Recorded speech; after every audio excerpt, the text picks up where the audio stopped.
Hello, my name is Kiriath, and this is the first in what will probably be a long line of videos where I talk about the mistakes that I've made as a DM and what I've done to change that. And this is in the vague hope that some of you will watch this having not DM'd or just started DMing or GMing, depending on whether you want to use that phrase or the other phrase, whichever. They mean the same thing, who cares?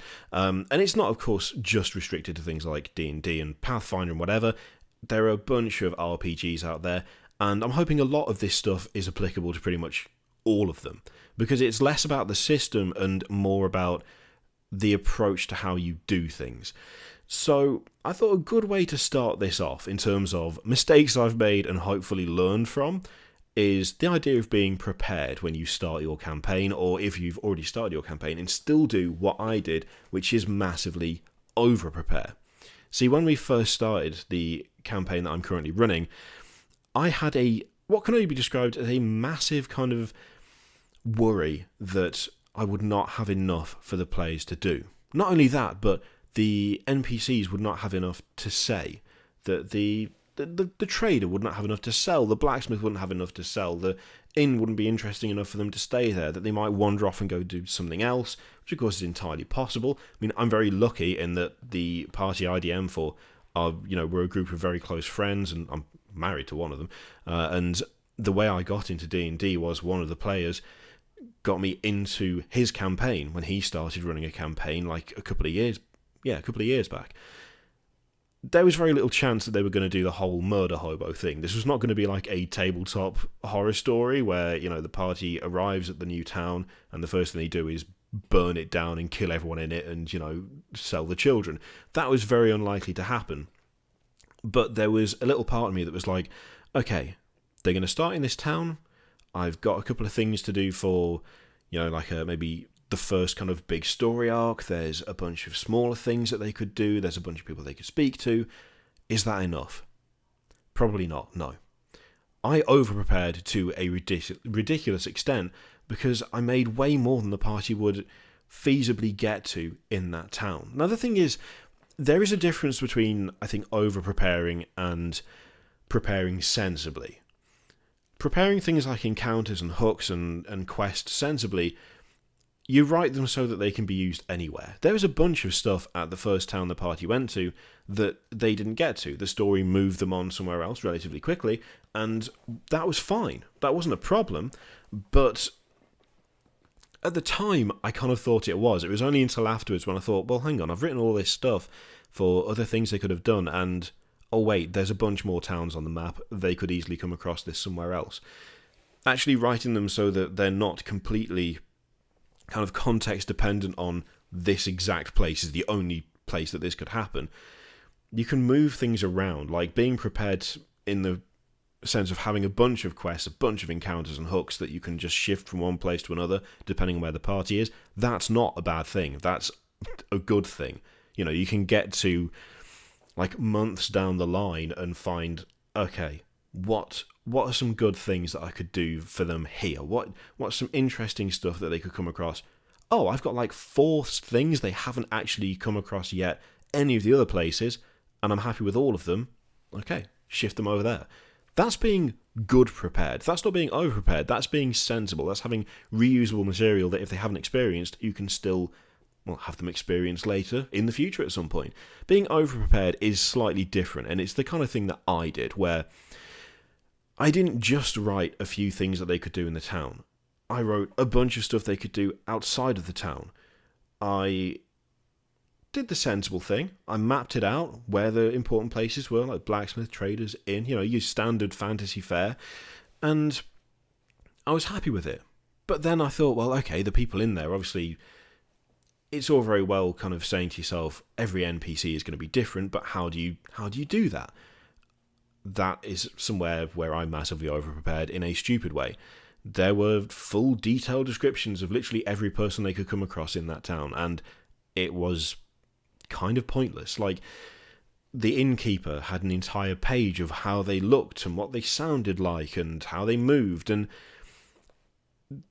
that is overpreparing in a bad way, because it's mostly irrelevant. It's not really something that the party needs. It's not helpful. It doesn't actually increase how memorable the person is they're speaking to. And It's something that I scrapped almost instantly. I had proper descriptions for everyone who worked at a trader's or a blacksmith or at the church or at the inn. I had all of that planned out for the first town, and they would go to places and I would look at the massive page of information and go, they're not going to care about any, this is all irrelevant. They're not going to remember that this dude is 5'11". Like, why put that specific thing in there? It changed literally instantly in the first session to, there's no point telling them all of this. Instead, oh, it's a male half-orc, going a bit bald, got a limp, a bit of a gruff attitude, and clearly playing up that old injury for a bit of sympathy. That is what literally a page's worth of stuff got boiled down to when they first met that person. It was a waste of time, like a genuine waste of time, writing that much stuff about someone who, yeah, at that time in the campaign is important. It is someone they would interact with regularly, but they're not going to remember that he was 5'11". They're not going to remember like specific things about the way he dresses. Instead, they will remember the fact that he's actually got a genuine limp, but he's clearly playing it up because he wants a little bit of sympathy from the patrons. He's pushing his luck, essentially. That's the thing that they remember, and none of the rest of it is really all that relevant. Over-preparing that was, again, just a complete waste. It's the same thing with the other NPCs in that town. They all got, way too much of a detailed description. I even did it for the general trader, who... the whole thing for that particular NPC was that I thought it would be interesting to have... I'm trying to remember what website it was from. I think it might have been Middle Finger of Vecna or Giant in the Playground, one of the two, that had a homebrew race that was the Divati? I think I'm pronouncing that properly. But it's essentially one soul shared among two bodies. And I really liked that idea. There was no way I was ever going to attempt to play one because it looked way too complicated and I knew I wouldn't be able to keep track, and I'd probably die instantly the first time we hit combat because I'd get something wrong. But I liked that concept, and so I made the trader one of those. The thing is that I also wrote a bunch of ridiculous descriptions about it, and yet that was, again, over-prepared and completely pointless, because the fact that this was a trader who had two bodies that spoke in harmony or finished each other's sentences when they got a bit out of sync was made more interesting than exactly what they looked like. That's the thing that was going to be remembered, not exactly the colour of their hair. It also applied to random people that they could meet. I thought, well, if they do decide to leave the town, which is entirely possible, if they go north or south on the roads, they might meet people and ask them questions. What would all these people look like? What would they do? What would they say? What would their names be? Again, completely unnecessary. You can literally just have a small page that has got, 15, I'd say. 15 different variations of travellers that the party might meet on the road. Because the fact is that you do not remember everyone you meet on the road. Ever. I mean, it's a case of I wasn't applying, real-world logic to fantasy world problems. When I was a kid and mobile phones weren't as prevalent as they are now, in that not everyone had one and now every fucker's got one, actually getting stopped and asked what the time was if you had a watch on was a thing that could happen. It sounds ridiculous. It genuinely sounds ridiculous saying that now, because I can't remember any time in the last 10 years where that's happened. But when I was 13, 14, that was something that could happen fairly regularly. I, funnily enough, do not remember any of the people who ever asked me for the time. And I don't remember any of the people I asked for the time. The same thing applies to D&D or Pathfinder or whatever you're playing. If you're on the road and you stop someone and go, hey, have you got a bit of information about the town up there? Because we've never been there before. If they say, oh yeah, you'll find the inn on the 3rd street on the left, on whatever lane, and the party goes, excellent, thanks. They might say, what's your name? In which case, you've got a page full of names. There you go, you've given them a name. They might say, what does he look like? Okay, human, purple robes with long brown hair. And then they will move on, that NPC will move on, and they will never think about them ever again. They will never remember them, they will never talk to them, that person is gone. They just pass through their lives and disappear, like so many people do in real life. I wrote so much about random people they might encounter, random people they'd see on the road that they bump into in the town. And none of it matters. It was completely pointless. It was a case of being stupidly over-prepared because it was all stuff that didn't need any real preparation. The same thing with things like dialogue. That is a place where I wasted loads of time. I did so much dialogue that never got used because I just over-prepared. The first kind of big story arc that the party went on, it had a small dungeon, it had a boss fight at the end, it had a nice little puzzle in there, and at the end of it, the person that they were speaking to, I'd written like an entire page worth of stuff, a genuine script, a full monologue of information to be imparted to the party, with breaks in case they wanted to ask questions.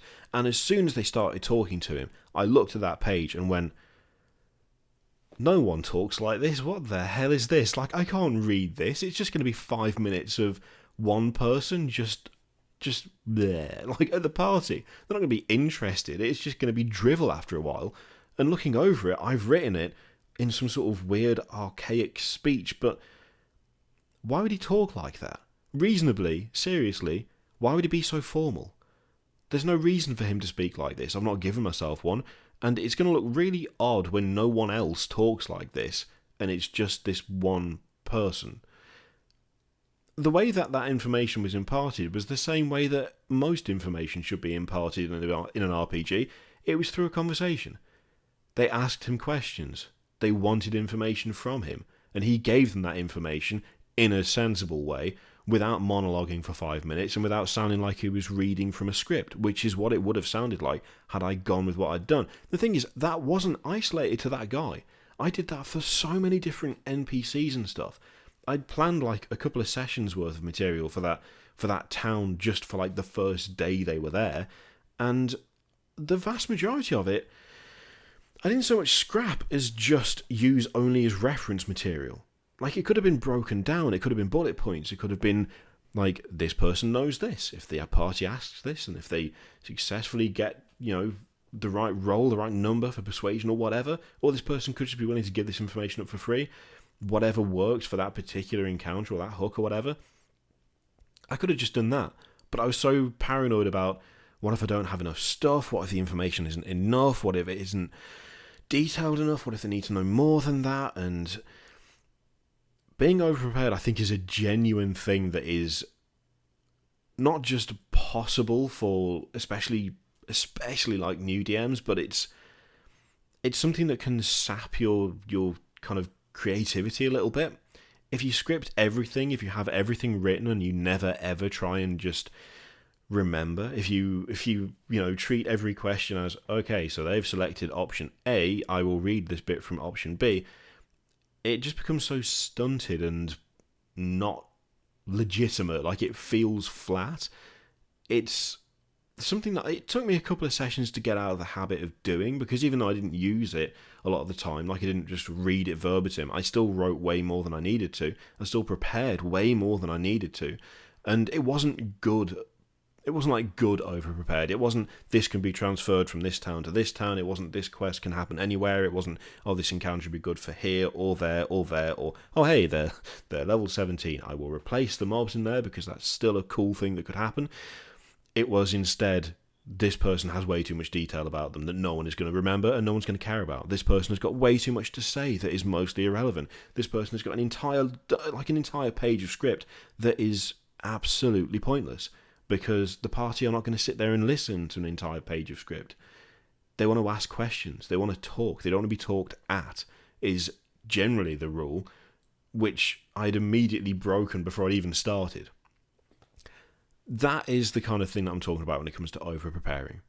Things like having an idea of who a person is, and instead of just keeping it as an idea of who that person is, like vague height, race, gender, and distinguishing features, actually writing a small biography for them.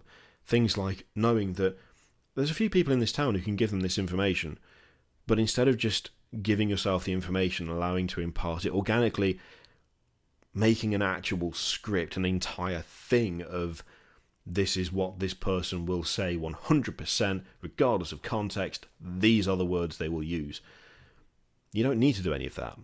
That's going over the top. That's going above and beyond, but not in a good way. That is a mistake that I made a couple of times and it took a little while to get out of, but getting out of it is unquestionably the best thing to do, because it just gives you more freedom and it gives you more chance to actually have what you're doing feel real and have your NPCs feel like actual people, as opposed to programmed automatons from a game imparting information and nothing else. So yeah, that is the first in, as I say, what will hopefully be a long line of videos of stuff what I screwed up and do differently. And really, as I say, the intention is to kind of give you an idea of things to be avoided, things that maybe if you thought about doing, that maybe take a second look at and see whether that approach is something you still want to try, or whether you want to try something different. Yeah, I hope you enjoyed that, and I hope it was at least slightly helpful. I'd be really interested to know if anyone else does that kind of thing still, or whether that is something that you suffered from as well. Like, there's a good number of people in this community who play D&D or Pathfinder or whatever. So if you have any personal experience of the whole massively over-preparing thing, then let me know in the comments down below, and say what you did to fix it as well.